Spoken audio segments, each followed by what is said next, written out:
Hey guys, it's Todd from Like-Minded Lunatics bringing you, yes, another Drink, Play, Swear. It's all we do around here.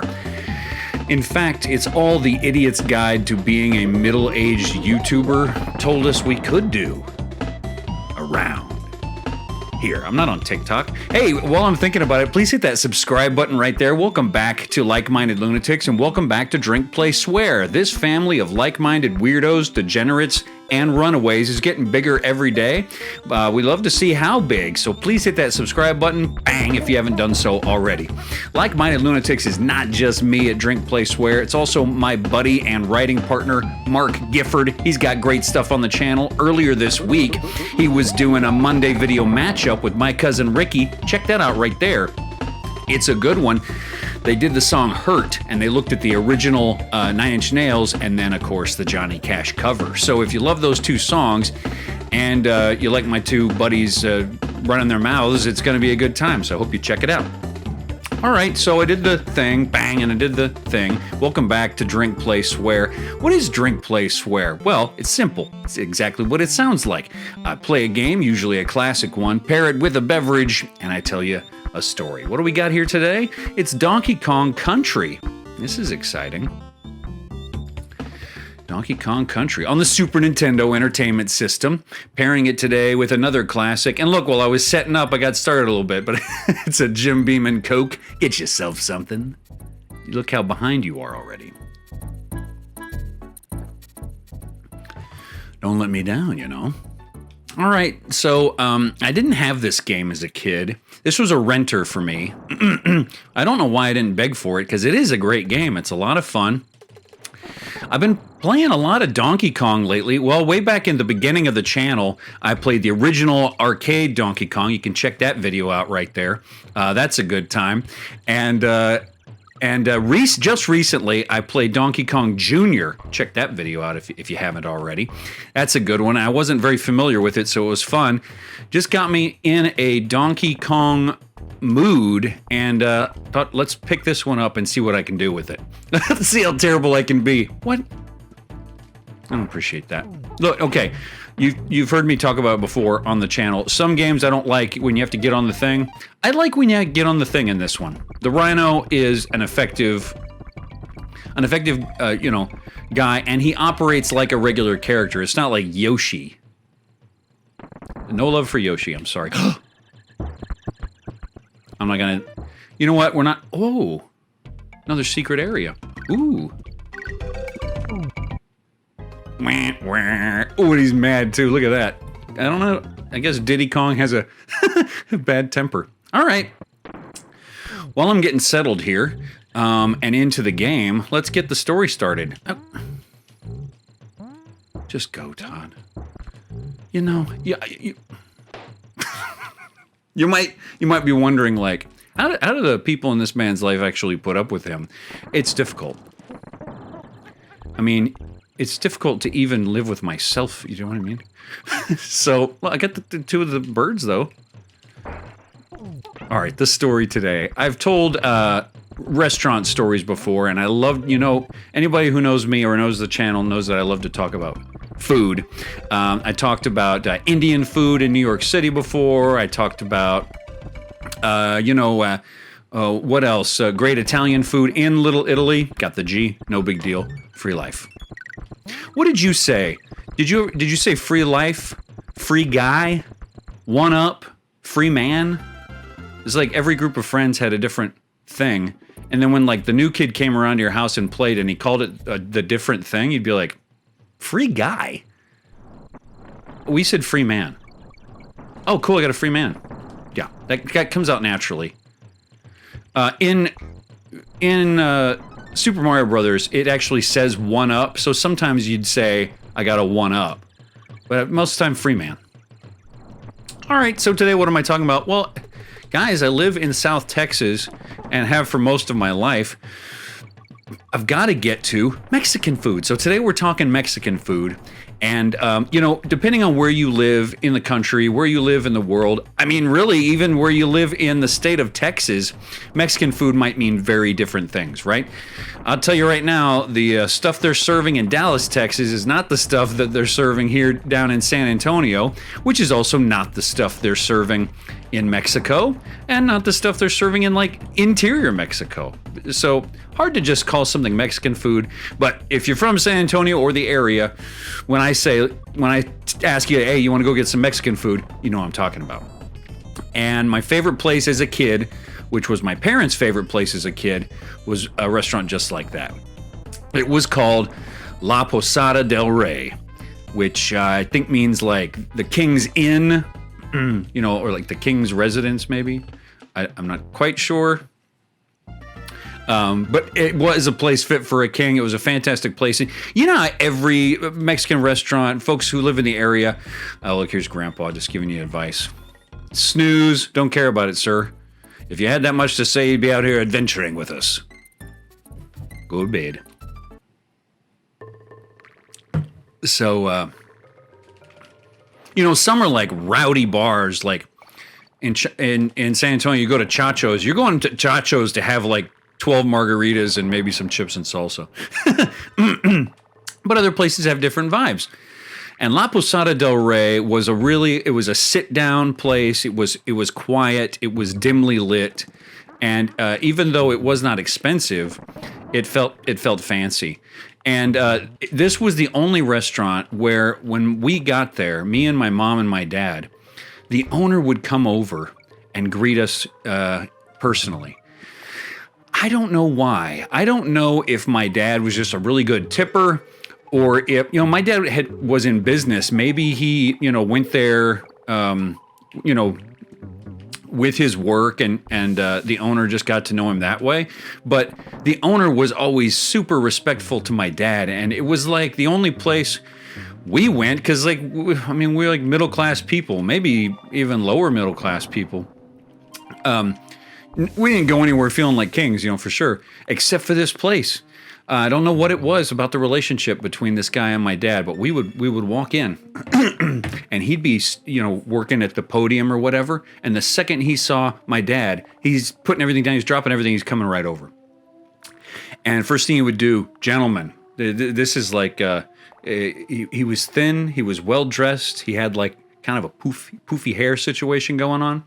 And he would take my mother's hand and raise it and kiss her hand. Eye contact to her always. Kiss her hand. She would blush. And then he would go over to my father and he would firm shake of the hand. And of course I couldn't hear what they were saying because they're a few paces away, but always a smile and a respectful look and a few kind words. And then he'd show us to a table. He'd seat my mom first, then my dad. I don't know, the kid just sits down, right? Who cares about the kid? Who cares about the kid? And we'd get started. And man, it was good food too. It's where I had my first cheese enchiladas. And it's where I had a lot of my firsts when it comes to Mexican food. So I'm probably always going to kind of think that it was the best or is the best. But I'm sure a lot of people, you know, have their own opinions about that. But it was good. And no self-respecting San Antonian would have disliked it. So, I mean, right away they're bringing you stuff. You get the chips and salsa like you'd expect. But then even before you've ordered, you're getting the borracho beans and you're getting a little plate of like guacamole, pico de gallo, cilantro. Like they're setting you up to feast and you haven't even ordered yet. For those of you who don't know what borracho beans are, I mean, I've never made them, so I'm not going to be an expert on telling you. But it's a pinto beans cooked down into like a soup. With chopped bacon, and it's just wonderful. Just wonderful. I think probably the first soup I liked in life. I was a picky eater as a kid, which I've told you before. I didn't really get excited about soups necessarily. That was a good one. So you've had a million chips with your chips and salsa, and then you had the borracho beans, and you know had some guacamole with your chips and everything. And now it's time to order. You know, I don't remember what my parents ordered, but I got to go cheese enchiladas. To this day, I have a hard time not going cheese enchiladas in the place. Look at this. They do have good, like, animals to ride in this game. Ooh, I don't think I want to bother with that. You see that? I was just going to get myself in trouble, wasn't I? Ooh, and a little attack power on this swordfish. I like the swordfish. So we go and eat the cheese enchiladas, and oh no! By the way, I don't know where I'm going. I'm following the bananas. Oh. Okay. Well, the arrow's directing me to a dead end, and then no more advice? Oh, come on. What am I? Going around in circles, Todd. What are you doing, dude? What are you doing, dude? And I'm going right to left here, which makes me feel like I'm going the wrong way. Don't worry about it. You know what don't worry about it means? It means let's just play the game. I'll tell you the story. I'm going to pause right here. So, great restaurant. Went there many, many times over the years. It was my parents' favorite, as I said. And the last time I remember going there was actually the last time I was able to go with my parents and my wife.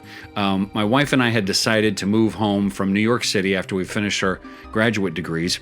And we didn't tell my mom we were going to surprise her for Mother's Day. So we skipped graduation, called my dad and told him we were moving home, and could we all meet at La Posada del Rey and surprise Mom. And I was excited to do it, but when she walked in, I could tell Dad had told her. I don't even know why I told Dad. Can't keep a secret, Dad. I didn't know that about him. Maybe he was just excited for her. And we got to sit down to a good meal together. Am I going the right way? Yeah, I haven't seen this before. Okay. That time we ate there, that last time was the last time we ate there as a family because my mom would pass away about a year later. But my dad and I did go several times with my wife after that, and I don't know if they're alive or still operating, but the whatever your name is, the guy who ran La Posada del Rey, classy, super classy, class act. I'm not going to see that dude. I remember he just takes you to other places. I'm going to skip that guy.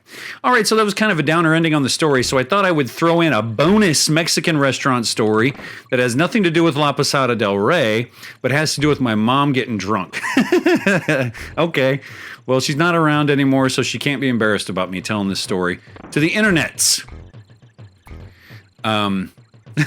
There was this one time, for whatever reason, we were meeting extended family at a Mexican restaurant on the other side of town that we'd never been to.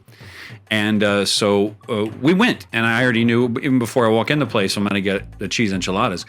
But it was another kind of fancy one. I can't remember what the occasion was, but I remember it was a big table of like a dozen of my family. And we sit down. It's a beautiful outdoor space, and with a big courtyard, and places you could sort of walking path and things, enormous outdoor restaurant. And they had, as sort of the centerpiece of the outdoor area, was a massive cage full of parrots. And by massive, I mean like, picture, I'm no good at this. Why is he wearing the tie, by the way? Is that so people respect him? I'd never even really thought about the fact that Donkey Kong is wearing a tie. Okay. Get it together, Todd. So, I mean, I'm going to quit here in a second anyway. I'm going to give it one more try. So, we sit down, and my mom is, for some reason, completely enamored with the bird cage and with these parrots. She asked me to go over there with her, and we go look at the parrots, and they're cute. I mean, they'll talk to you, they'll squawk, they'll say hello, you know, the whole thing. And there's a bunch of them, and they weren't timid around people. They would come right over, and you know, they have that cute, funny way of like walking across the cage where they'll go step, step, step, and they're using their like beak to manage the top half to sort of put their mouths into the thing. Anyway, they're doing that. My mom just thinks it's adorable. So we go back to the table, order and everything, and when my mom and dad would go to La Posada del Rey, they would just get Bud Lights, okay? But if for some reason on this occasion, they're going margaritas, okay? They're going, my mom frozen salt, my dad rocks salt, and they're going margaritas. And I'll just give you a spoiler at the end. This is the story of why my mother never had more than 2 margaritas ever again in life. So she has a margarita, and it's not like it was any more than the rest of the table was having. You know, it wasn't like she was in the corner binging. It was just, an occasion where everyone was having a good time. And she had a couple margaritas. And then I guess she had a third. I wasn't counting, but that's what everyone said. And she got in her head, she wanted to go look at the parrots again. So she tells me, come on, let's go look at the parrots. You want to go look at the parrots again? Sure, a little kid doesn't want to sit at the table any longer than he has to and listen to old people talk. So sure, let's go over to the parrots, Mom. We go back over there, and she says, but your dad would love this, wouldn't he? And I already know, like, I don't know that Dad loves anything. Do you know what I mean? Dad's a grump. I mean, that's a lie, but you know what I mean. Like, if you had a stern father, you know what I'm talking about. Love the parrots? Okay. So she goes over. Ooh, careful, Todd. You can't just hit random buttons. She goes over to the table. My dad's name was Carl, but everyone called him Ray. She said, Ray, you gotta go over and see these parrots. He's in the middle of a conversation, and he's like, maybe in a minute, I'm right in the middle of something. They keep talking. Now, she sits down, and I don't know this yet, but she's at that point in her consumption of alcohol where she's kind of getting serious. You know what I mean? She's sitting there stewing about how he won't go over to the parrots. So she's just sitting there quiet, and he finishes his conversation and, sits back and has a sip. And she's looking at him sternly, and she goes, are you going to go look at those parrots or not? Now, my parents attributed this to the zodiac. My mom was way into the zodiac. She was a Taurus, and he was a Leo. And supposedly those are personality types where they both like to be the leader. They both like to be in charge. And I would say I don't necessarily believe in the zodiac, but that is definitely a good descriptor for my parents. Also something they passed down to me. People don't want to be told what to do. They really didn't want to be told what to do. And my dad was like, now, even if he was a little bit interested in the parrots, he's not going to budge. So he refuses to go see the parrots. My mom is livid and just sits there stewing quietly, for the rest of the dinner. So, I mean, she doesn't make a huge scene, but everyone at the table knows it's a thing. And we all go home, and I think my parents continue to talk a little bit for the rest of the evening. I'm toast, man. Continue to talk, but they went to bed shortly after that, and my mom slept on the couch. Okay, it was that kind of situation. The next morning, I come out before she's awake. She's still on the sofa. I wake her up. Dad had gone to bed. She's on the couch. Wake her up. Mom, wake up. She says, what am I doing on the couch? I said, Dad wouldn't talk to the parrots. She's like, what? What are you talking about? Yeah, you were real mad at Dad because he wouldn't talk to the parrots. So, as I said earlier, that's the story of how my mom never had more than 2 margaritas in one occasion ever again. She was a beer person. She was used to consuming a solid amount of beer, and the hard liquor, I think, too much. What am I doing on the couch? You wouldn't talk to the parrots. Okay, thanks for being with us here at Drink, Play, Swear, and at Like My Lunatics. Bang, you know the thing. In between now and the next time I talk to you, I'm Todd.